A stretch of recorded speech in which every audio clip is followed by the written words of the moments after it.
Hello students, welcome to today's class. तो student, आज के इस वीडियो में हम डिस्कस करेंगे इंपॉर्टेंट वाइवा क्वेश्चंस को। जो आपका प्रैक्टिकल होता है कंप्यूटर साइंस का, तो उसमें जो आपका वाइवा होता है, तो उस वाइवा के लिए कुछ इंपॉर्टेंट क्वेश्चंस को आज हम डिस्कस करने वाले हैं, जिससे कि जो है आपको आइडिया मिल जाए कि किस टाइप के क्वेश्चन आपके वाइवा में पूछे जा सकते हैं और उसी के अकॉर्डिंग जो है आप अपनी तैयारी कर सकें। क्योंकि जो वाइवा होता है वो काफ़ी ज़्यादा इंपॉर्टेंट होता है। ये आपके नंबर को घटा या फिर बढ़ा भी सकता है। मतलब कि बहुत सारे केसेस में ऐसा देखने को मिलता है कि बच्चों ने फाइल्स और प्रोजेक्ट वगैरह बहुत अच्छे से बना रखे होते हैं और उनका वाइवा जो है अगर गड़बड़ हो जाता है तो वहाँ पे उनके नंबर कट जाते हैं। क्योंकि जो एग्जामिनर होता है वो एक आइडिया लगा लेता है वाइवा से ही कि स्टूडेंट कैसे हैं। अगर मान लीजिए उसने आपसे 5 या 6 क्वेश्चन पूछे या मान लीजिए 10 क्वेश्चन पूछे, तो 10 में से मान लीजिए आपने 2 आंसर करे और आपकी फाइल वगैरह बहुत अच्छी बनी हुई है, तो वहाँ पे आपके नंबर कट सकते हैं। क्योंकि जो एग्जामिनर होता है उसे क्वेश्चन से ही आइडिया लग जाता है कि स्टूडेंट में कितना पोटेंशियल है और कितना रिस्पॉन्ड कर पा रहा है, तो उसी के अकॉर्डिंग जो है एग्जामिनर वहाँ पे नंबर कभी कभी काट लेते हैं। तो इसीलिए जो है आपको वाइवा बहुत अच्छे से देना है। और बहुत सारे केसेस में ऐसा भी देखने को मिला है कि बच्चों की फाइल वगैरह में कमियां होती हैं, लेकिन वाइवा बहुत अच्छा होता है तो उनको नंबर अच्छे मिल जाते हैं। तो जो वाइवा वाला पार्ट होता है वो काफ़ी ज़्यादा इंपॉर्टेंट होता है। तो इसीलिए जो है आप लोग वाइवा के लिए अच्छे से तैयारी कर लेना। और देखिए, वाइवा में जो है वैसे तो आपका पूरा का पूरा सिलेबस में से कहीं से भी पूछ सकता है एग्जामिनर, बट यहाँ पे जो है मैंने कुछ इंपॉर्टेंट क्वेश्चन जो है निकाल के रखे हैं आपके लिए, जो कि आपके वाइवा के लिए काफ़ी ज़्यादा यूजफुल हो सकते हैं। और साथ ही साथ यहाँ पे जो क्वेश्चन मैं कवर कराऊंगा ये आपके बोर्ड के एग्जाम के लिए भी इंपॉर्टेंट हो सकते हैं। क्योंकि यहाँ पे बहुत सारे क्वेश्चन मैंने लिए हैं, तो वो क्वेश्चन आपके बोर्ड एग्जाम में भी आ सकते हैं। तो यहाँ पे आपके वाइवा की तैयारी तो होगी ही, साथ में जो है आपके बोर्ड एग्जाम की भी तैयारी हो जाएगी। जो क्वेश्चन यहाँ पे कराऊंगा उनको अच्छे से समझ लेना, जिससे कि अगर मान लीजिए ऐसा कुछ क्वेश्चन जो है बोर्ड एग्जाम में आता है तो आप जो है उसका आंसर कर पाए। तो चलिए अब ज़्यादा टाइम वेस्ट ना करते हुए वीडियो को स्टार्ट कर लेते हैं। और जिन बच्चों ने अभी तक चैनल को सब्सक्राइब नहीं कराया उनसे एक रिक्वेस्ट है कि चैनल को सब्सक्राइब कर लीजिए। आप लोगों के लिए इतनी मेहनत करता हूँ तो आप लोग जो है चैनल को सब्सक्राइब कर लिया कीजिए, जिससे कि जो है मोटिवेशन मिलता है आपके लिए वीडियो बनाने का। तो चलिए आज के इस वीडियो को स्टार्ट करते हैं। और देखिए, प्रैक्टिकल के रिगार्डिंग ऑलरेडी 3 वीडियोस बना चुका हूँ। उन तीनों वीडियोस के लिंक होंगे, उनको इस वीडियो के डिस्क्रिप्शन में मैं डाल दूंगा, जिससे कि जो है आपको एक्सेस करने में आसानी हो जाए। तो चलिए आज के इस वीडियो को स्टार्ट कर लेते हैं। तो यहाँ पे हम डिस्कस करेंगे इंपॉर्टेंट क्वेश्चंस को। तो चलिए यहाँ पे जो है फाइल को ओपन कर लेता हूँ जो कि मैंने बना रखी है। तो यहाँ पे आप लोग देख सकते हैं इस तरीके से जो है वाइवा के लिए जो इंपॉर्टेंट क्वेश्चन है उनको मैंने ओपन कर लिया है। तो चलिए इनको डिस्कस कर लेते हैं। तो सबसे पहले बात करते हैं बहुत ही ज़्यादा बेसिक क्वेश्चन से कि भाई पाइथन क्या है, व्हाट इज़ पाइथन। क्योंकि एग्जामिनर आपसे पूछ सकता है जब आप पाइथन पढ़ रहे हैं तो पाइथन एक्चुअली में है क्या। तो देखिए, पाइथन क्या है, एक widely use general purpose programming language है। और कैसी प्रोग्रामिंग लैंग्वेज है, ये हाई लेवल प्रोग्रामिंग लैंग्वेज है, जिसको कि डेवलप करा है किसने, गाइडो वन रोसम ने। और कब करा था, 1991 में। तो एक बेसिक सा इंट्रोडक्शन हो गया कि पाइथन एक प्रोग्रामिंग लैंग्वेज है और कैसी प्रोग्रामिंग लैंग्वेज है, हाई लेवल प्रोग्रामिंग लैंग्वेज है, जिसको कि जो है गाइडो वन रोसम ने डेवलप करा था। तो इसके काफ़ी सारे फीचर होते हैं, अगर आप चाहें तो बता सकते हैं कि भाई बहुत ईजी टू यूज़ है, क्रॉस प्लेटफॉर्म को सपोर्ट करती है और यहाँ पे बहुत सारी लाइब्रेरी वगैरह मिल जाती हैं। तो इस तरीके से भी चीज़ें आप यहाँ पे बता सकते हैं। तो ये हो गया हमारा पहला क्वेश्चन, मुझे लग रहा है आप लोगों को समझ में आ गया होगा। बात करते हैं सेकंड क्वेश्चन की। तो सेकंड क्वेश्चन है, what are the benefits of using Python. भाई पाइथन को यूज़ करने के बेनिफिट क्या है। तो जैसा कि मैंने आपको पहले ही बताया कि ये बहुत सिंपल टू यूज़ है, मतलब काफ़ी ईजी है, सिंपल है और ये पोर्टेबल है। मतलब कि किसी भी डिवाइस में जो है आप इसको शिफ्ट कर सकते हैं। और साथ ही साथ इसमें जो है बिल्ट इन डेटा स्ट्रक्चर होते हैं। और ये जो आपकी कैसी लैंग्वेज है, ओपन सोर्स लैंग्वेज, मतलब कि पूरी तरीके से फ्री है, इसका सोर्स कोड भी अवेलेबल है, तो इसको आप फ्री में डाउनलोड करके यूज़ कर सकते हैं। तो ये हो गया क्वेश्चन नंबर 2 का आंसर। बात करते हैं क्वेश्चन नंबर 3 की। तो इस क्वेश्चन नंबर 3 में पूछा गया है, what are the tokens in Python. भाई पाइथन में टोकन्स क्या होते हैं। तो देखिए, टोकन्स जो है वो क्या होते हैं, स्मॉलेस्ट इंडिविजुअल यूनिट होते हैं। जैसे कि आपके कीवर्ड हो गए, आइडेंटिफायर्स हो गए या आपके लिटरल्स हो गए, ये सब क्या है, इन सबको हम टोकन्स बोलते हैं। तो सिंपल वे में आप एक लाइन में ये बता सकते हो कि स्मॉलेस्ट इंडिविजुअल यूनिट जो होती है एक प्रोग्राम की, उन्हीं को हम बोलते हैं टोकन। मुझे लग रहा है ये क्वेश्चन भी आपको क्लियर हो गया होगा। बात करते हैं क्वेश्चन नंबर 4 की। तो इसमें बोला गया है, what are the Python keywords. भाई पाइथन में जो कीवर्ड्स होते हैं वो क्या होते हैं। तो कीवर्ड्स की अगर हम बात करें तो कीवर्ड्स क्या है, एक तरीके के स्पेशल रिजर्व वर्ड होते हैं। और ये वर्ड करते हैं क्या है, एक स्पेशल मीनिंग कन्वे करते हैं किसको, पाइथन के इंटरप्रेटर को। मतलब कि एक तरीके के कीवर्ड होते हैं जिनको कहीं पे लिख दिया जाएगा तो उनका एक स्पेशल मीनिंग हो जाएगा। मतलब कि जो पाइथन का इंटरप्रेटर है वो समझ जाएगा कि उसको क्या टास्क परफॉर्म करना है। जैसे कि इंट हो गया, फॉर हो गया, रेंज हो गया, ये सारे के सारे वर्ड जो होते हैं वो कीवर्ड में आते हैं। तो सिंपल वे में आप इतना बता सकते हो कि कीवर्ड ऐसे वर्ड होते हैं जिनका स्पेशल मीनिंग होता है और ये स्पेशल टाइप का फंक्शन परफॉर्म करते हैं जहाँ पे भी इनको लिख दिया जाता है। तो ये हो जाएगा क्वेश्चन नंबर 4 का आंसर। बात करते हैं क्वेश्चन नंबर 5 की। तो क्वेश्चन नंबर 5 में बोला है, how is Python interpreted language. भाई पाइथन जो है वो कैसे इंटरप्रेटेड लैंग्वेज है, ये क्वेश्चन आपसे पूछा जा सकता है। हालांकि यहाँ पे आप लोग देख सकते हैं जो पैराग्राफ मैंने लिखा है वो थोड़ा बड़ा लिख दिया है।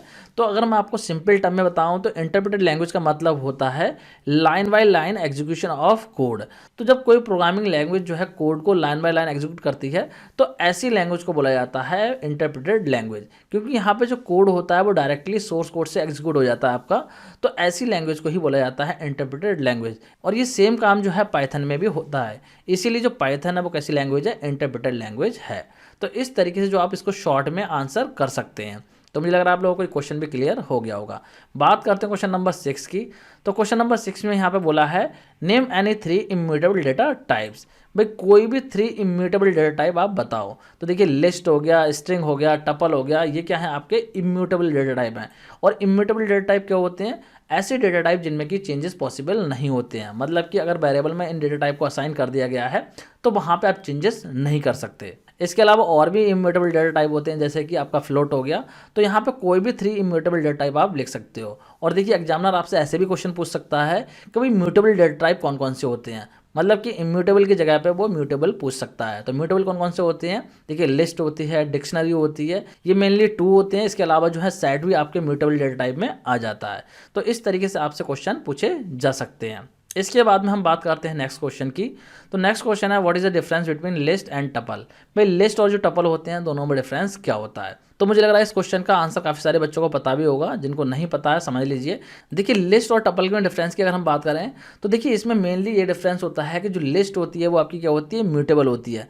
मतलब कि लिस्ट में जो है चेंजेस पॉसिबल हैं और जो टपल होता है उसमें चेंजेस पॉसिबल नहीं होते हैं। तो ये मेन डिफरेंस है। मतलब कि लिस्ट म्यूटेबल होती है और जो टपल होता है वो इम्यूटेबल होता है। और यहाँ पे साथ साथ अगर हम बात करें टपल की, तो टपल को जो है आप की डिफाइन करने के लिए डिक्शनरी में यूज़ कर सकते हैं। तो ये भी एक तरीके का डिफरेंस हो जाएगा लिस्ट और टपल में। मुझे लग रहा है ये क्वेश्चन भी आपको क्लियर हो गया होगा। बात करते हैं क्वेश्चन नंबर 8 की। What is name space in Python. भाई पाइथन में जो नेम स्पेस होते हैं वो क्या होते हैं। तो देखिए नेम स्पेस की अगर हम बात करें तो पाइथन में जो भी चीज़ आप क्रिएट करते हैं, चाहे वो वेरिएबल क्रिएट कर रहे हो, चाहे कोई और ऑब्जेक्ट क्रिएट कर रहे हो, उसके लिए एक प्लेस होता है जहाँ पे कि वो ऑब्जेक्ट जो है स्टोर होता है। तो इसी को बोला जाता है नेम स्पेस। मतलब कि एक तरीके से बॉक्स की तरह होता है ये, जहाँ पे कि आपके वेरिएबल का या फिर ऑब्जेक्ट का नेम स्टोर हो रहा है। तो उस प्लेस को ही आप एक तरीके से कह सकते हैं नेम स्पेस। जिस स्पेस में वो स्टोर हो रहा है उसी को बोला जाएगा नेम स्पेस। मुझे लग रहा है आप लोगों को ये भी क्लियर हो गया होगा। बात करते हैं क्वेश्चन नंबर 9 की। तो क्वेश्चन नंबर 9 में पूछा गया है व्हाट इज स्लाइसिंग। भाई स्लाइसिंग क्या होती है पाइथन में। तो स्लाइसिंग की अगर हम बात करें तो स्लाइसिंग क्या है, एक ऐसी मैकेनिज्म है जहाँ पे कि आप एक रेंज को सेलेक्ट कर सकते हैं। मतलब कि एक रेंज के आइटम्स को सेलेक्ट कर सकते हैं किसी भी सीक्वेंस से। और ये सीक्वेंस कौन से हो सकते हैं, ये आपके लिस्ट हो सकते हैं, टपल हो सकता है, या फिर आपकी स्ट्रिंग हो सकती है। तो किसी स्ट्रिंग में से सब स्ट्रिंग आप निकाल रहे हैं, या फिर किसी टपल में से जो है एलिमेंट को आप स्लाइस कर रहे हैं, या मान लीजिए आप लिस्ट में से स्लाइस कर रहे हैं, तो उस चीज़ को बोला जाएगा स्लाइसिंग। मतलब कि एक तरीके से स्लाइस करके पर्टिकुलर पार्ट को वहाँ से निकालना, तो उसी को बोला जाता है स्लाइसिंग। तो मुझे लग रहा है आप लोगों को समझ में आ गया होगा। जैसे कि यहाँ पे मैं एग्जांपल समझा देता हूँ आपको। मान लीजिए यहाँ पे देखिए क्या होगा, पाइथन की अगर बात करूँ 0 होगा, 1 होगा, 2 होगा यहाँ पे इंडेक्स, इसके बाद में 3 होगा, फिर 4 होगा, और यहाँ पे n को मिलेगा 5 इंडेक्स। तो इस तरीके से यहाँ पे इंडेक्सिंग हो गई। और इसके बाद में मान लीजिए यहाँ पे लिख देता हूँ मैं प्रिंट, और प्रिंट में जो है मैं यहाँ पे कर देता हूँ मान लीजिए a, और इसके बाद में मैं कर देता हूँ यहाँ पे स्लाइसिंग। स्लाइसिंग के लिए लगा देता हूँ मैं यहाँ पे इंडेक्स, मैं देता हूँ मान लीजिए सेकंड इंडेक्स से सपोज की 4 इंडेक्स। इस तरीके से मैंने दे दिया। जब इस तरीके से दूंगा तो इसको बोलेंगे स्लाइसिंग। इसमें होगा क्या, 0 इंडेक्स से लेके 4 इंडेक्स तक की वैल्यू आएंगी। मतलब कि p आएगा, y आएगा, t आएगा और h आएगा। तो इस तरीके से हमने क्या करा, स्ट्रिंग को स्लाइस कर दिया। तो इसी चीज़ को बोला जाता है स्लाइसिंग। मुझे लग रहा है आप लोगों को क्लियर हो गया होगा। बात करते हैं नेक्स्ट क्वेश्चन की, जो कि क्वेश्चन नंबर 10। तो यहाँ पे बोला गया है how can you convert a number into string. मतलब कि किसी नंबर को स्ट्रिंग में कन्वर्ट कैसे कर सकते हैं। तो इसका बहुत सिंपल सा आंसर हो जाएगा, किसी भी नंबर को स्ट्रिंग में कन्वर्ट करने के लिए आपको यूज़ करना होगा str फंक्शन। इस फंक्शन की हेल्प से जो है आप किसी भी नंबर को स्ट्रिंग में कन्वर्ट कर सकते हैं। और इसी तरीके से देखिए बहुत सारे फंक्शन होते हैं, जैसे कि ऑक्टल में अगर करना है कन्वर्ट तो ऑक्ट फंक्शन होता है, हेक्साडेसिमल में कन्वर्ट करने के लिए हेक्स होता है, और इसी तरीके से ऑर्डिनल वैल्यू को चेक करने के लिए ORD फंक्शन होता है, या फिर किसी ऑर्डिनल वैल्यू के लिए करेक्टर चेक करने के लिए आपका होता है CHR। तो इस तरीके से डिफरेंट टाइप के फंक्शन होते हैं। तो यहाँ पे मैंने आपको बता दिया कि अगर आपको कोई भी नंबर स्ट्रिंग में कन्वर्ट करना है तो str फंक्शन की हेल्प से आप ये काम कर सकते हैं। बात करते हैं यहाँ पे नेक्स्ट क्वेश्चन की, जो कि क्वेश्चन नंबर 11। और इसमें बोला गया है what is function in Python. भाई पाइथन में जो फंक्शंस होते हैं वो क्या होते हैं। तो फंक्शन की अगर हम बात करें तो फंक्शन एक तरीके से क्या है, किसी भी कोड को दिया गया एक नेम होता है। मतलब कि कोई कोड आपने लिखा और उसको आपने एक नेम दे दिया तो उसको हम बोलते हैं फंक्शन। और उस नेम की हेल्प से आप क्या कर सकते हैं, उस पूरे के पूरे कोड को जो है आप यूज़ कर सकते हैं। जहाँ पर भी आपको जो है वो कोड यूज़ करना है तो आप क्या करते हैं, उस फंक्शन का नेम लिख देते हैं। और फंक्शन को डिफाइन करने के लिए हम कौन सा कीवर्ड यूज़ करते हैं, फंक्शन को डिफाइन करने के लिए यूज़ करते हैं हम डेफ कीवर्ड। DEF हम लिखते हैं किसी भी फंक्शन को डिफाइन करने से पहले। तो ये इस तरीके से इस क्वेश्चन का आंसर है। मतलब कि अगर आपसे पूछा जाता है कि फंक्शन क्या होता है तो इस तरीके से आप उसको डिफाइन कर सकते हैं। बात करते हैं नेक्स्ट क्वेश्चन की, जो कि क्वेश्चन नंबर 12। तो इसमें बोला गया है what are the rules for local and global variable. तो देखिए लोकल वेरिएबल की अगर हम बात करें तो लोकल वेरिएबल जो है ऐसे वेरिएबल होते हैं जिनको कि किसी ना किसी फंक्शन की बॉडी में या फिर किसी ब्लॉक के अंदर डिफाइन किया जाता है और उस वेरिएबल का जो स्कोप होता है उन बॉडी या फिर ब्लॉक के अंदर ही होता है। मतलब कि उसके बाहर आप उसको एक्सेस नहीं कर सकते। और जो ग्लोबल वेरिएबल्स होते हैं वो ऐसे वेरिएबल होते हैं जिसको कि आप अपने पूरे प्रोग्राम में एक्सेस कर सकते हैं। मतलब कि एक तरीके से आप कह सकते हैं पूरे प्रोग्राम में आप कहीं पे भी इनको एक्सेस कर सकते हैं। तो सिंपल वे में इसको ऐसे भी कह सकते हैं आप कि किसी ब्लॉक के अंदर या किसी फंक्शन के अंदर जो वेरिएबल को डिफाइन किया जाता है वो आपका कंसिडर किया जाएगा एज अ लोकल वेरिएबल। और अगर उसके बाहर किया जाता है, मतलब कि जो है स्टार्टिंग में ही आप जो है उसको डिफाइन करते हैं, तो वो आपका as a global variable treat होगा। और ग्लोबल वेरिएबल के आगे आप ग्लोबल कीवर्ड भी यूज़ कर सकते हैं जिससे कि आप उसमें चेंजेस कर पाएँ कहीं पर भी। तो ये इस तरीके से इस क्वेश्चन का आंसर हो जाएगा। बात करते हैं क्वेश्चन नंबर 13 की। तो इसमें पूछा गया है explain how you can generate random number in Python. भाई पाइथन में आप रैंडम नंबर को कैसे जनरेट कर सकते हैं। तो ये क्वेश्चन आपसे एग्जामिनर पूछ सकता है। तो बहुत सिंपल सा आंसर होगा। देखिए रैंडम नंबर को जनरेट करने के लिए आपके पास में एक मॉड्यूल होता है जो कि होता है रैंडम मॉड्यूल। और उस रैंडम मॉड्यूल के अंदर कुछ फंक्शन होते हैं, जैसे कि एक रैंडम फंक्शन होता है। तो रैंडम फंक्शन की हेल्प से आप क्या कर सकते हैं, इस रैंडम फंक्शन की हेल्प से जो है आप 0 से लेके 1 की रेंज में कोई भी नंबर को प्रिंट करा सकते हैं। तो इस तरीके से इस रेंज में अगर आपको नंबर चाहिए तो आप जो है रैंडम फंक्शन का यूज़ कर सकते हैं। इसके अलावा रैंडिंट होता है एक आपका, एक रैंड रेंज होता है, तो उन फंक्शन का भी आप यूज़ कर सकते हैं। मतलब कि उनको भी आप बता सकते हैं एग्जामिनर को कि ये भी फंक्शन होते हैं, इनकी हेल्प से भी हम रैंडम नंबर को जनरेट कर सकते हैं एक रेंज में। तो इस तरीके से ये जो है इस क्वेश्चन का आंसर हो जाएगा। बात करते हैं क्वेश्चन नंबर 14 की। तो इसमें पूछा गया है what is the use of floor division operator in Python. भाई जो आपका डबल स्लैश होते हैं तो ये जो ऑपरेटर होता है इसका यूज़ क्या होता है। तो ये सिंपली फ्लोर डिवीजन का साइन होता है। और फ्लोर डिवीजन का जो ऑपरेटर होता है उसको हम यूज़ कब करते हैं, जब हम चाहते हैं कि जो पॉइंट के बाद की वैल्यू है वो आपके डिस्प्ले ना हो। मतलब कि बिना डेसिमल पॉइंट के आप जो है वैल्यू को चाहते हैं। जैसे कि मान लीजिए इस तरीके से मैं लिखता हूँ 10 डिवाइडेड बाय 5, तो इसका आंसर जो है वो आपका 2 आएगा। और नॉर्मली अगर मान लीजिए आप सिंगल स्लैश से करेंगे, यहाँ पे डबल स्लैश लगा दिया, अगर मैं सिंगल स्लैश लगाऊंगा यहाँ पे तो 2.0 आपको देखने को मिलेगा। या इस तरीके से मान लीजिए मैं 5 को डिवाइड करता हूँ 2 से, तो क्या आएगा, नॉर्मली 2.5 आएगा। लेकिन अगर मैं यहाँ पे डबल स्लैश लगा दूंगा, मतलब कि फ्लोर डिवीजन का साइन लगा दूंगा, तो ये जो पॉइंट के बाद वाली वैल्यू है ये डिस्प्ले नहीं होगी, ओनली 2 डिस्प्ले होगा। तो इस काम को करने के लिए जो है फ्लोर डिवीजन ऑपरेटर का यूज़ होता है। मुझे लग रहा है आप लोगों को समझ में आ गया होगा। बात करते हैं नेक्स्ट क्वेश्चन की। इसमें बोला है mention the use of split function in Python. मतलब कि जो स्प्लिट फंक्शन होता है या फिर आप कह सकते हैं स्प्लिट जो मेथड होता है उसका यूज़ क्या होता है। तो देखिए स्प्लिट मेथड जो है वो क्या करता है, स्प्लिट करने के लिए यूज होता है किसी भी स्ट्रिंग को, या फिर आप कह सकते हैं ब्रेक करने के लिए यूज होता है स्ट्रिंग को शॉर्टर पार्ट में। तो इस तरीके से जो है ये काम होता है स्प्लिट मेथड का। मतलब कि मेथड बोलिए फंक्शन बोलिए बात एक ही है। तो ये काम करने के लिए आपका स्प्लिट मेथड यूज होता है। और देखिए यहाँ पे एक चीज़ और बता दूँ आपको, स्प्लिट मेथड जो होता है वो आपका रिटर्न करता है रिजल्ट लिस्ट की फॉर्म में। और बाय डिफॉल्ट ये वैल्यूज को कैसे स्प्लिट करता है, स्पेस से स्प्लिट करता है। तो ये चीज़ भी आपको ध्यान रखनी है, हो सकता है एग्जामिनर आपसे इस तरीके से चीज़ें पूछ ले। बात करते हैं क्वेश्चन नंबर 16 की। तो इसमें पूछा गया है what are the literals in Python. भाई पाइथन में लिटरल्स क्या होते हैं। तो पाइथन में जो लिटरल्स होते हैं वो सिंपली जो वेरिएबल्स की वैल्यू होती हैं उन्हीं को हम लिटरल्स बोलते हैं। मतलब किसी वेरिएबल के अंदर जो वैल्यू आप असाइन करते हैं उसी को बोला जाता है लिटरल। और ये लिटरल जो है डिफरेंट टाइप के होते हैं, जैसे कि स्ट्रिंग लिटरल हैं, न्यूमेरिक लिटरल होते हैं। और न्यूमेरिक लिटरल में कौन कौन से होते हैं, इंट, फ्लोट, ये आपके लिटरल होते हैं। बुलियन लिटरल होते हैं। इसके अलावा स्पेशल लिटरल होता है जो कि आपका नन होता है। और बुलियन लिटरल की अगर हम बात करें तो बुलियन लिटरल में ट्रू और फॉल्स जो है वो आपके होते हैं। इसके अलावा लिटरल जो है कलेक्शन में भी हो सकते हैं, जैसे कि टपल भी हो सकता है, लिस्ट भी हो सकता है। तो ये भी जो है एक तरीके के लिटरल्स ही आपके हो जाएंगे अगर किसी वेरिएबल में जो है आपने इनको असाइन कर रखा है। तो मुझे लग रहा है आप लोगों को समझ में आ गया होगा कि लिटरल्स क्या होते हैं। बात करते हैं नेक्स्ट क्वेश्चन की। तो नेक्स्ट क्वेश्चन में पूछा गया है name the different file processing mode supported by Python. भाई पाइथन में कौन कौन से जो है प्रोसेसिंग मोड होते हैं, मतलब कि जो फाइल के ओपनिंग मोड होते हैं वो कौन कौन से होते हैं। तो देखिए रीड मोड होता है जिसमें कि हम फाइल को रीड कर सकते हैं, एक राइट मोड होता है जिसमें कि हम फाइल को ओनली राइट कर सकते हैं, और इसके अलावा रीड राइट मोड होता है जिसमें कि हम दोनों काम कर सकते हैं, एंड एक और मोड होता है जिसको कि अपेंड मोड बोलते हैं जिसमें कि आप डेटा को अपेंड कर सकते हैं। तो इस तरीके से पाइथन में ये जो है आपके मोड होते हैं जिसमें कि आप फाइल को ओपन कर सकते हैं। तो चलिए अब बात करते हैं नेक्स्ट क्वेश्चन की, जो कि क्वेश्चन नंबर 18। तो इसमें पूछा गया है what is an operator in Python. भाई पाइथन में जो ऑपरेटर्स होते हैं वो क्या होते हैं, ऑपरेटर्स को जरा थोड़ा सा समझा दो।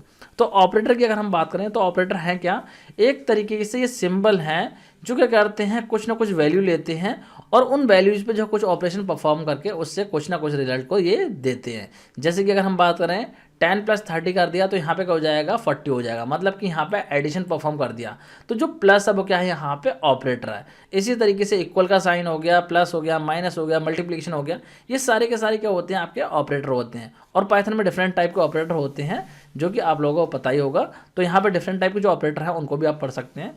शायद मैंने यहाँ पे क्वेश्चन भी रखा है कि कौन कौन से टाइप के ऑपरेटर होते हैं, तो आगे उसको भी डिस्कस कर लेंगे। बात करते हैं क्वेश्चन नंबर 19 की। तो क्वेश्चन नंबर 19 की अगर हम बात करें तो इसमें पूछा गया है which operator act as an concatenation operator in Python. भाई पाइथन में ऐसा कौन सा ऑपरेटर होता है जो as a concatenation operator use होता है। तो कॉन्कैटिनेशन का मतलब होता है ज्वाइनिंग से। भाई अगर आप दो स्ट्रिंग को ज्वाइन करते हैं तो उसको बोला जाता है कॉन्कैटिनेशन।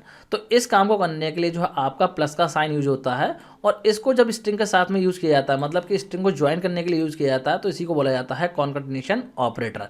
जैसे कि यहाँ पे हेलो लिखा है और वर्ल्ड लिखा है, इन दोनों के बीच में प्लस लगा दिया तो क्या आ जाएगा, आपका हेलो वर्ल्ड आ जाएगा, मतलब कि दोनों स्ट्रिंग को इसने क्या कर दिया, ज्वाइन कर दिया। तो यहाँ पे जो प्लस ऑपरेटर है वो किस तरीके से वर्क कर रहा है, as an concatenation operator work कर रहा है। तो मुझे लग रहा है आप लोगों को क्वेश्चन भी क्लियर हो गया होगा। बात करते हैं नेक्स्ट क्वेश्चन की, जो कि क्वेश्चन नंबर 20। और क्वेश्चन नंबर 20 में बोला है कि कौन सा ऑपरेटर है जो कि रेप्लिकेशन ऑपरेटर की तरह वर्क करता है।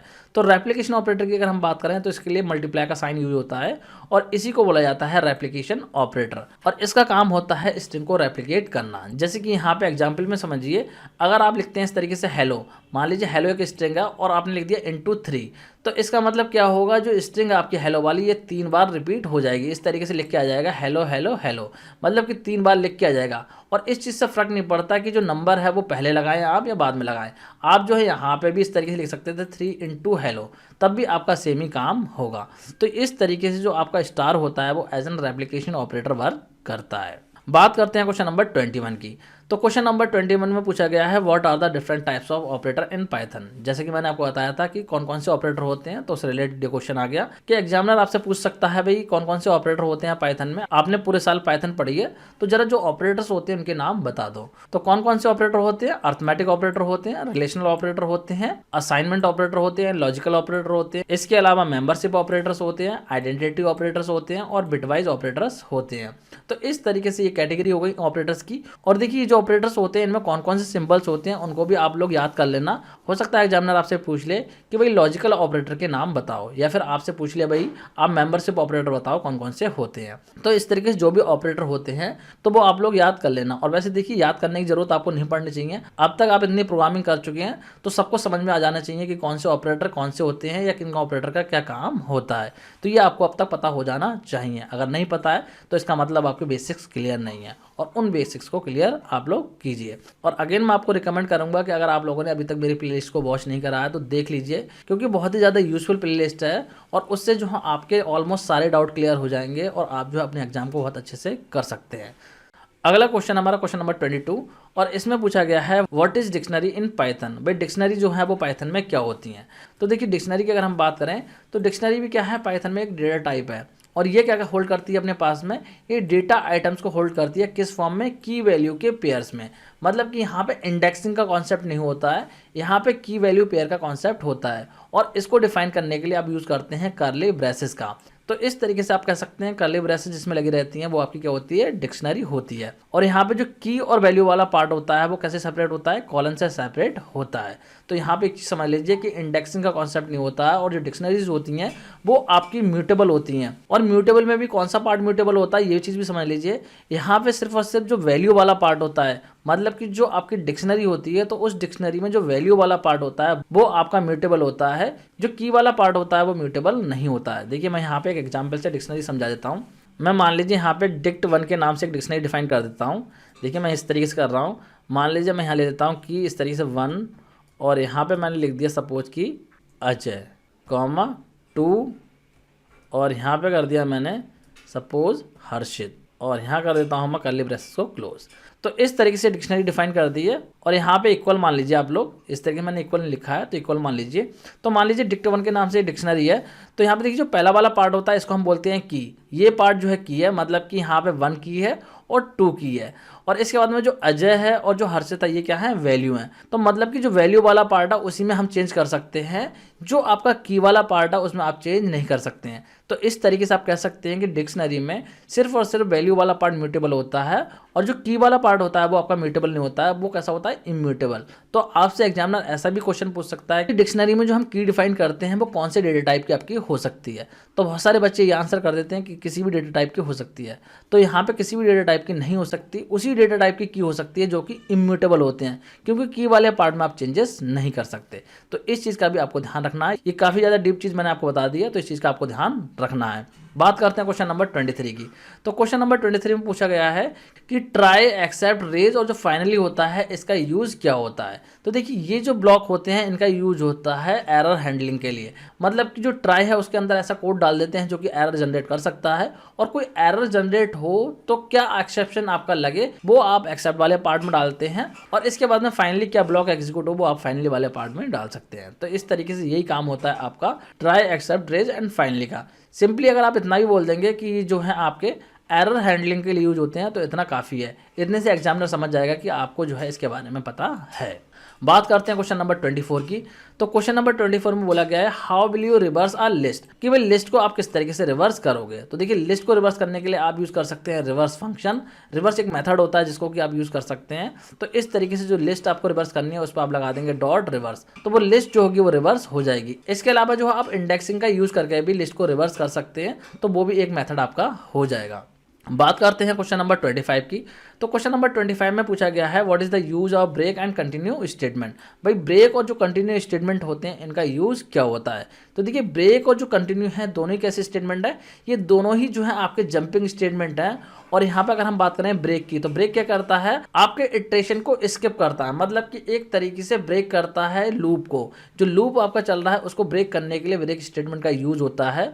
और जो कंटिन्यू स्टेटमेंट होता है ये क्या करता है, जो लूप आपका चल रहा है तो जैसी सर्टेन कंडीशन में पहुंचेगा वहां से आपका कंटिन्यू हो जाएगा नेक्स्ट इटरेशन के लिए। मतलब कि दोबारा से आगे को लूप चल जाएगा, उस वाले पार्ट में कुछ भी नहीं करेगा जहां पे आपने कंटिन्यू लिख दिया होगा। तो एक तरीके से कह सकते हैं ये जो है आपका स्किप करता है करंट इटरेशन को, जो करंट इटरेशन है उसको ये स्किप कर देता है। तो यही काम होता है ब्रेक और कंटिन्यू स्टेटमेंट का। बात करते हैं क्वेश्चन नंबर 26 की। इसमें पूछा गया है what is a string in Python. भाई पाइथन में स्ट्रिंग क्या होती है, तो बहुत सिंपल सी बात है। भाई स्ट्रिंग क्या है, जो सिंगल कोड या डबल कोड में आप वैल्यू डिफाइन करते हो उनको स्ट्रिंग बोला जाता है। और ये स्ट्रिंग कैसी होती है, sequence of alpha numeric character. मतलब कि स्ट्रिंग में अल्फाबेट और नंबर्स दोनों हो सकते हैं। सिंगल कोड और डबल कोड में आपने जो भी चीज़ डाल दी वो आपकी एज अ स्ट्रिंग ही ट्रीट होगी। उसमें चाहे कुछ भी हो, कोई भी कैरेक्टर आपका हो, वो आपका स्ट्रिंग ही ट्रीट होगा। तो ये हो गया हमारा स्ट्रिंग के बारे में।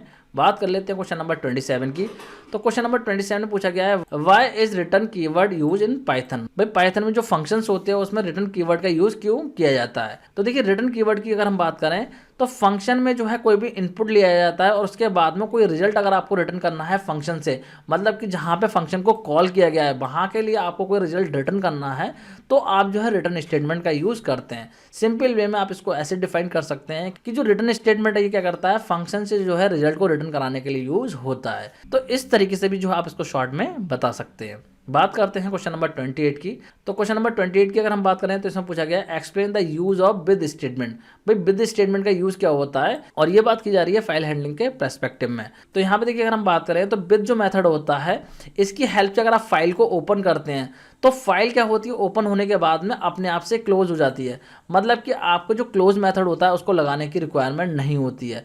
इसकी हेल्प से अगर आपने फाइल ओपन करी है तो फाइल आपकी अपने आप क्लोज हो जाती है, बाद में आपको जो है क्लोज फंक्शन लगाने की रिक्वायरमेंट नहीं होती है। लेकिन अगर आप नॉर्मली ओपन करते हैं फाइल को तो आपको फाइल को क्लोज करना पड़ता है। तो ये एडवांटेज होता है विद स्टेटमेंट का। तो इसी तरीके से जो आप भी इसको डिफाइन कर सकते हैं। बात करते हैं क्वेश्चन नंबर 29 की।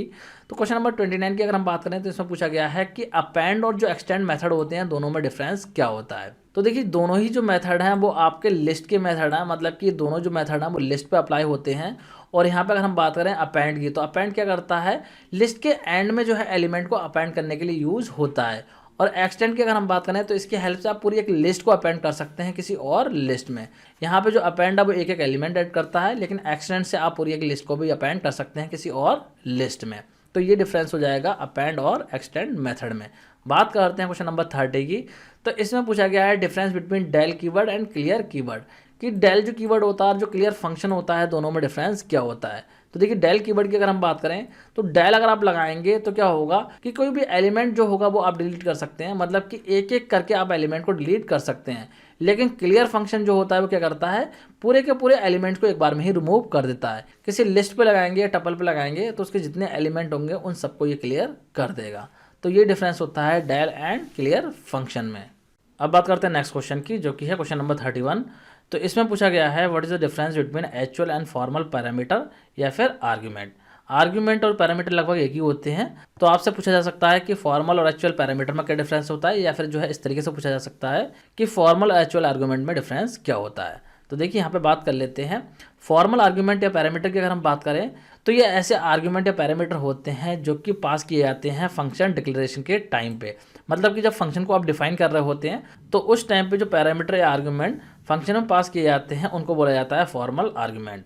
और एक्चुअल आर्ग्यूमेंट वो आर्ग्यूमेंट होते हैं जो कि फंक्शन की कॉल में दिए जाते हैं। मतलब कि जब फंक्शन को कॉल किया जाता है तो उस टाइम पे जो आर्ग्यूमेंट या पैरामीटर आप पास करते हैं उनको बोला जाता है एक्चुअल आर्ग्यूमेंट। तो इस तरीके से ये डिफरेंस हो जाएगा एक्चुअल पैरामीटर या फिर फॉर्मल पैरामीटर में। तो इस तरीके से हो गया क्वेश्चन नंबर 31। अब बात करते हैं नेक्स्ट क्वेश्चन की, जो कि क्वेश्चन नंबर 32। तो इसमें पूछा गया है what are the names of all 3 logical operator use in Python. मतलब कि जो लॉजिकल ऑपरेटर होते हैं 3, उन तीनों के नाम बताओ। आपसे पूछा जा सकता है, जैसे कि मैं आपको पहले बता चुका हूँ, जितने भी ऑपरेटर होते हैं उनके नाम आप याद कर लेना। तो आपसे इस तरीके से किसी ऑपरेटर के नेम पूछे जा सकते हैं। तो लॉजिकल ऑपरेटर की अगर हम बात करें तो 3 लॉजिकल ऑपरेटर होते हैं, एंड और नॉट। ये हो जाएंगे आपके लॉजिकल ऑपरेटर। बात करते हैं क्वेश्चन नंबर 33 की। तो इसमें पूछा गया है what is the use of comment in Python. भाई जो कमेंट होते हैं उनका यूज़ क्या होता है। तो कमेंट देखिए क्या है, एक तरीके के टेक्स्ट होते हैं जो कि कोड के आउटकम को जो है अफेक्ट नहीं करते हैं। ये एक तरीके के बस टेक्स्ट हैं जो कि यूज़र के नॉलेज के लिए होते हैं। मतलब कि प्रोग्राम में जो टेक्स्ट होते हैं वो यूज़र के नॉलेज के लिए होते हैं, ये जो है आउटपुट में नहीं आते हैं। तो इस तरीके से ओनली टेक्सचुअल इन्फॉर्मेशन होती है जो कि सिर्फ और सिर्फ प्रोग्रामर के लिए होती है। तो ये आपके कमेंट होते हैं जिसको कि हम हैश से या फिर ट्रिपल कोटेशन मार्क से डिफाइन करते हैं। अब बात करते हैं क्वेश्चन नंबर 34 की। तो क्वेश्चन नंबर 34 में बोला गया है what is the default SAP argument slash parameter for print function.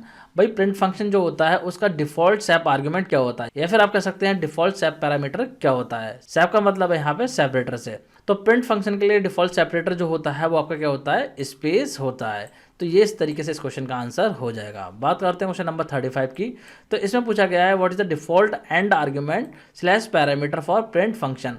जो प्रिंट फंक्शन होता है उसका डिफॉल्ट एंड आर्ग्यूमेंट क्या होता है। एंड आर्ग्यूमेंट बोलिए या फिर एंड पैरामीटर बोलिए, बात एक ही है। तो अगर आपसे पूछ लिया जाए कि default and argument print function के लिए क्या होता है, तो आपका आंसर हो जाएगा बैकवर्ड स्लैश एन। यहाँ पे लिखने से रह गया है, इसका आंसर जो है बैकवर्ड स्लैश एन हो जाएगा। तो बैकवर्ड स्लैश एन जो होता है वो आपका डिफॉल्ट एंड आर्ग्यूमेंट होता है प्रिंट फंक्शन के लिए। बात करते हैं क्वेश्चन नंबर 36 की। तो इसमें पूछा गया है which character is known as new line character in Python. भाई पाइथन में न्यू लाइन करेक्टर किसको बोलते हैं, तो बैकवर्ड स्लैश एन ही जो है वो आपका न्यू लाइन करेक्टर भी कहलाता है। इसी को जो है न्यू लाइन करेक्टर भी बोला जाता है। तो मुझे लग रहा है आप लोगों को ये क्वेश्चन भी क्लियर हो गया होगा। बात करते हैं क्वेश्चन नंबर 37 की। तो इसमें पूछा गया है which loop in Python is known as conditional loop. भाई पाइथन में कौन सा लूप है जिसको कि हम कंडीशनल लूप बोलते हैं। तो जो वाइल लूप होता है इसको बोला जाता है कंडीशनल लूप। और अगर आपसे पूछ लिया जाए कि काउंटिंग लूप कौन से लूप को बोलते हैं, तो उसका आंसर हो जाएगा फॉर लूप। बात करते हैं क्वेश्चन नंबर 38 की। तो क्वेश्चन नंबर 38 में पूछा गया है what is the difference between randint and randrange function slash methods. भाई जो रैंड रेंज और रैंडेंट फंक्शन होते हैं इनमें डिफरेंस क्या होता है। तो देखिए रैंडेंट और रैंड रेंज जो फंक्शन है दोनों ही रैंडम नंबर को जनरेट करने के लिए यूज होते हैं एक गिवन रेंज में से।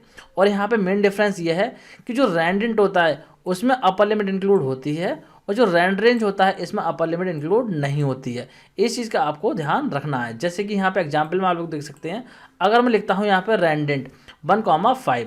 तो इस केस में क्या होगा, कौन कौन से नंबर आपके जनरेट हो सकते हैं, मतलब कि 1 से लेके 5 तक के कौन कौन से नंबर रैंडमली जनरेट हो सकते हैं। तो इसमें जो है आपका 1 हो सकता है, 2 हो सकता है, 3 हो सकता है, 4 हो सकता है और 5 भी हो सकता है।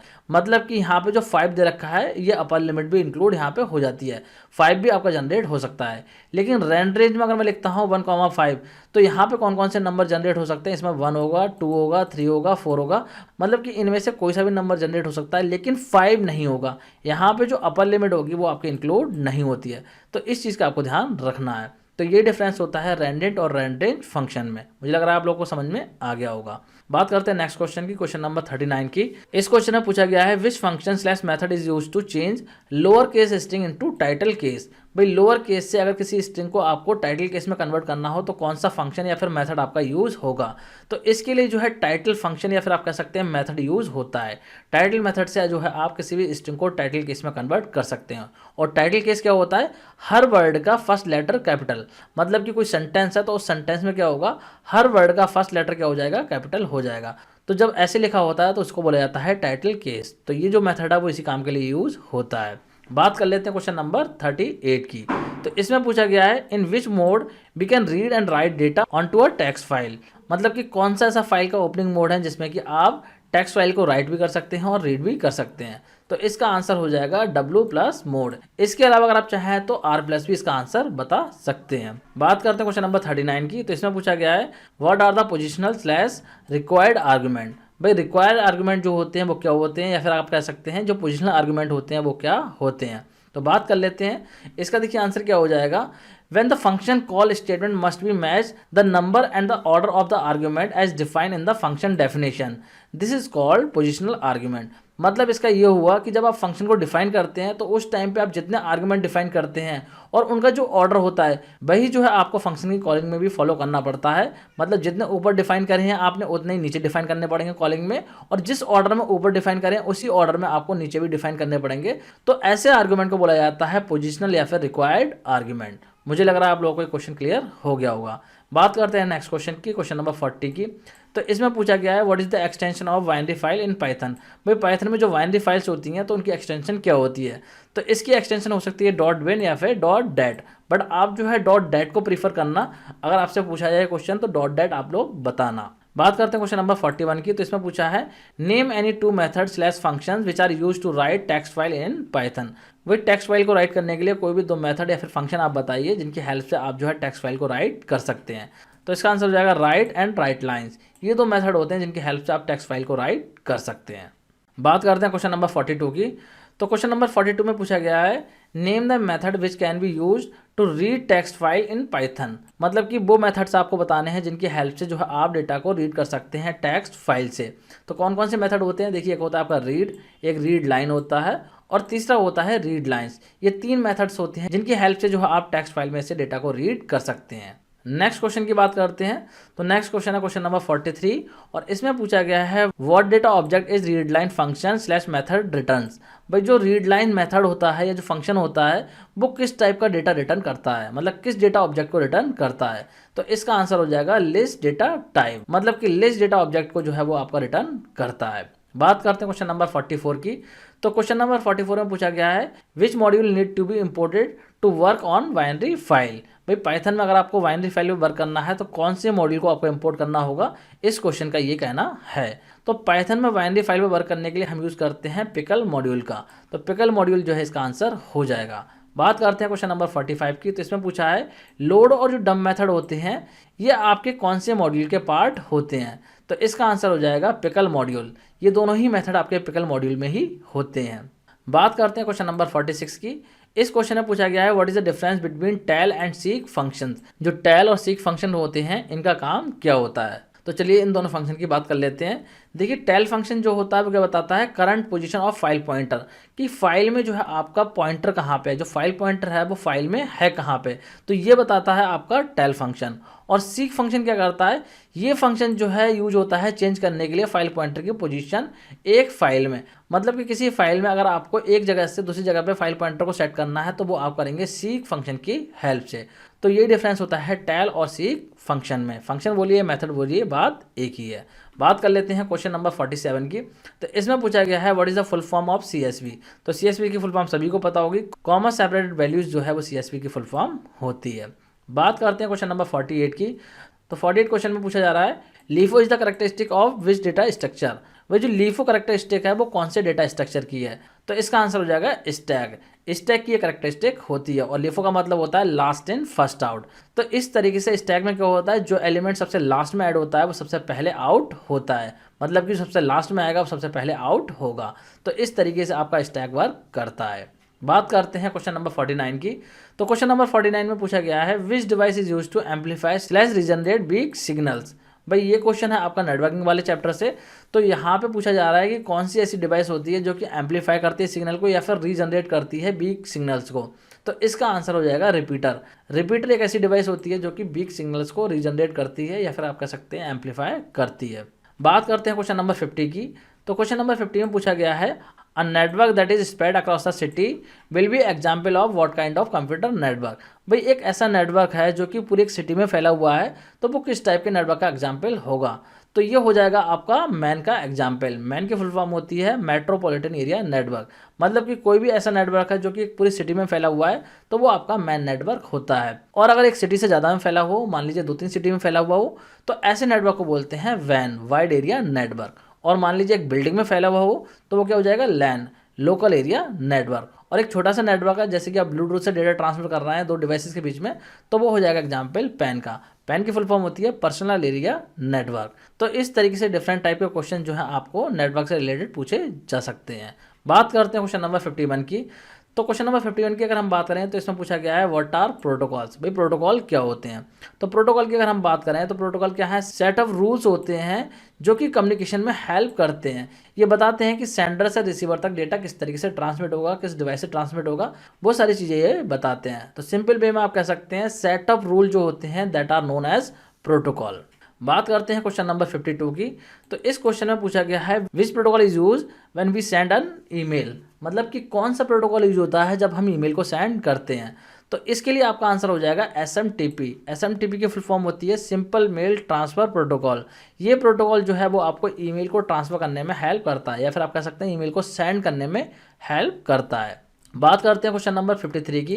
तो इसमें पूछा गया है which protocol is use in downloading and uploading file on internet. भाई इंटरनेट पे जब आप फाइल को डाउनलोड करते हैं या फिर अपलोड करते हैं तो कौन सा प्रोटोकॉल का यूज होता है।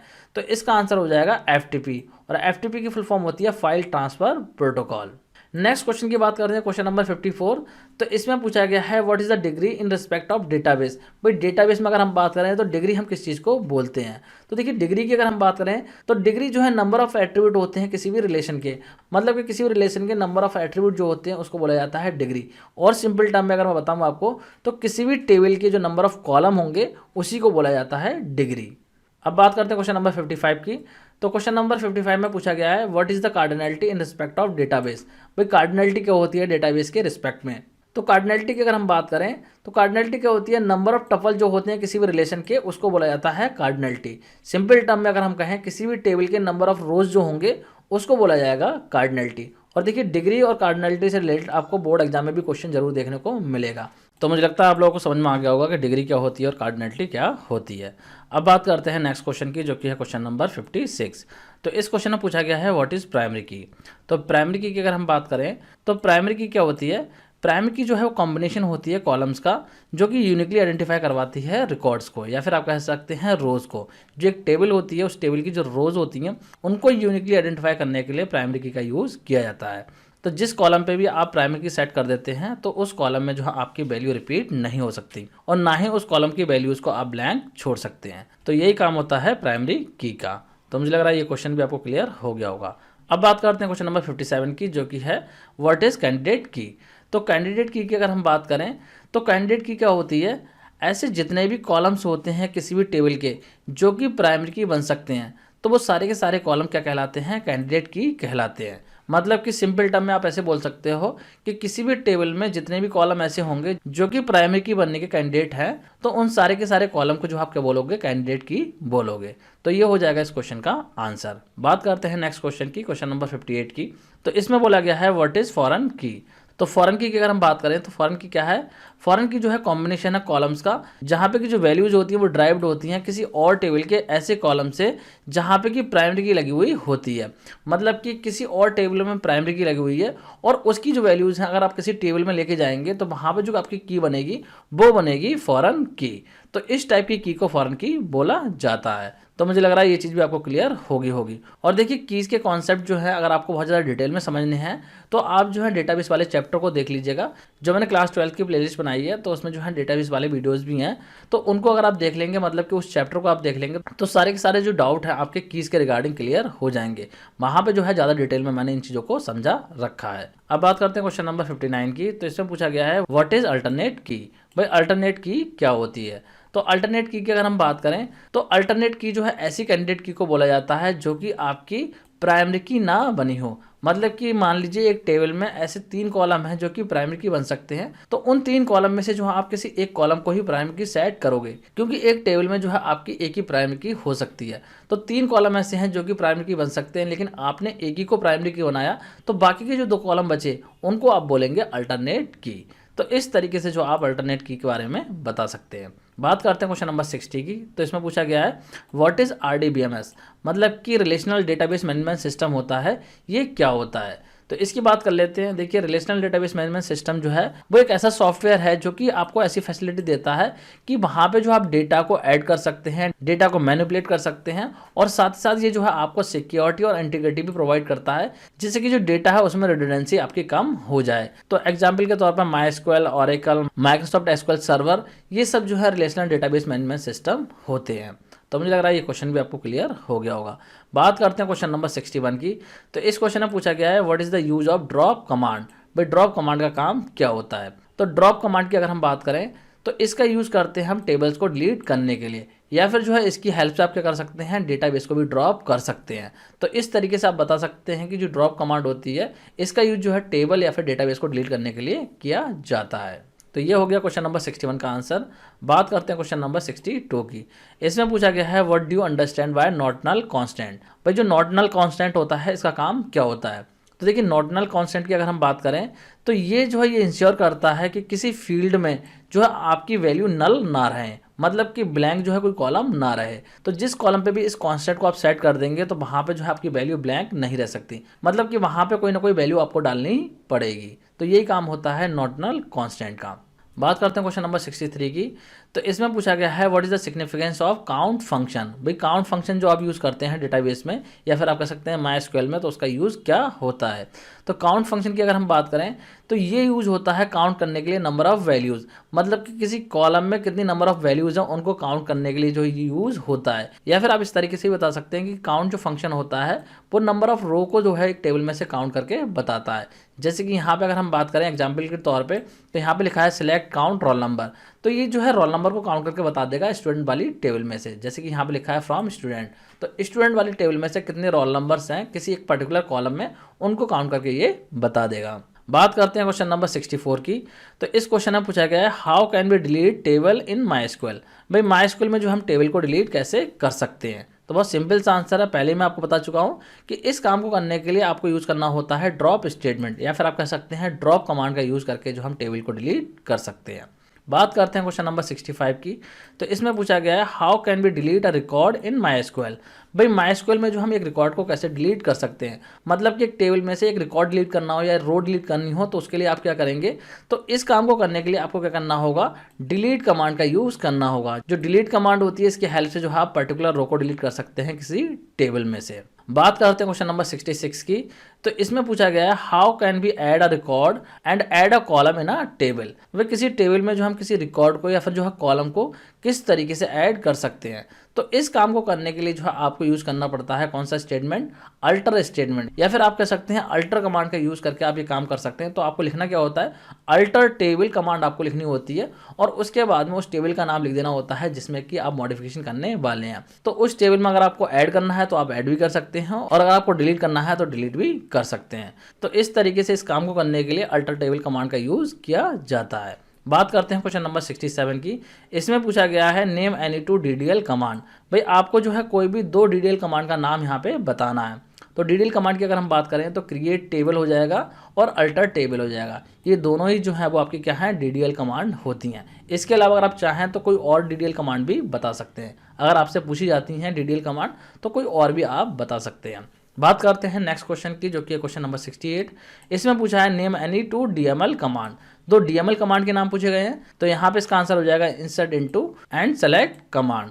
तो ये 2 कमांड हो जाएंगे आपके DML कमांड। और अगर आप चाहें तो इसके अलावा और भी कमांड के नाम आप यहाँ पे दे सकते हैं। जो भी DML कमांड होती हैं उनके नाम जो है आप यहाँ पे लिख सकते हैं। बात करते हैं क्वेश्चन नंबर 69 की। तो क्वेश्चन नंबर 69 में पूछा गया है differentiate between fetch all and fetch one method. जो फैच ऑल और फैच वन मेथड होते हैं या फिर आप कह सकते हैं फंक्शन होते हैं, तो इन दोनों में डिफरेंस क्या होता है। तो देखिए बहुत सिंपल सा डिफरेंस है। जो फैच ऑल मेथड होता है ये क्या करता है, रिटर्न करता है सारे रोज को। मतलब कि कोई रिजल्ट सेट है तो उसमें से सारे के सारे रोज को जो है वो रिटर्न करता है, और किस फॉर्म में करता है, टपल्स की फॉर्म में। और इसके जो टपल होते हैं वो लिस्ट में कंटेन किए हुए होते हैं। मतलब कि आप कह सकते हैं लिस्ट ऑफ टपल जो है ये रिटर्न करता है। और अगर हम बात करें फैच वन की, तो इसमें क्या होता है, एक बार में एक ही रिकॉर्ड जो है वो आपका रिजल्ट सेट से ये उठाता है। मतलब कि एक बार में एक ही रिकॉर्ड को ये फैच करता है। देखिए फैच ऑल मतलब सारे के सारे कर लेगा, फैच वन मतलब एक बार में एक ही रिकॉर्ड को ये फैच करेगा।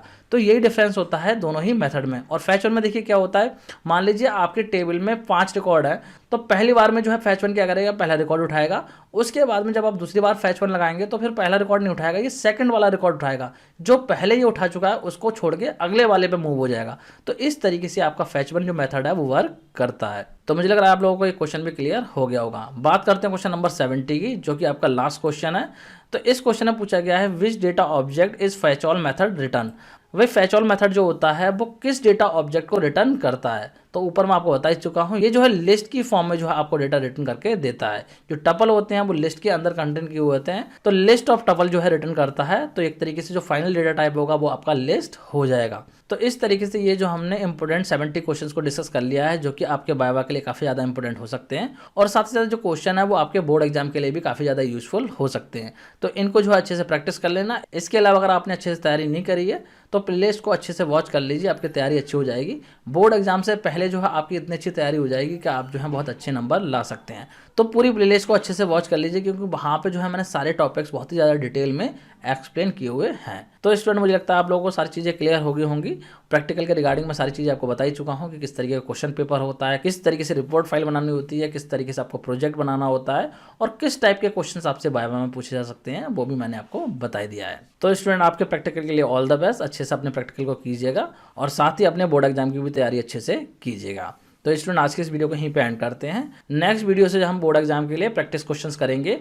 तो स्टूडेंट आज के इस वीडियो को यहीं पे एंड करते हैं। Thanks for watching.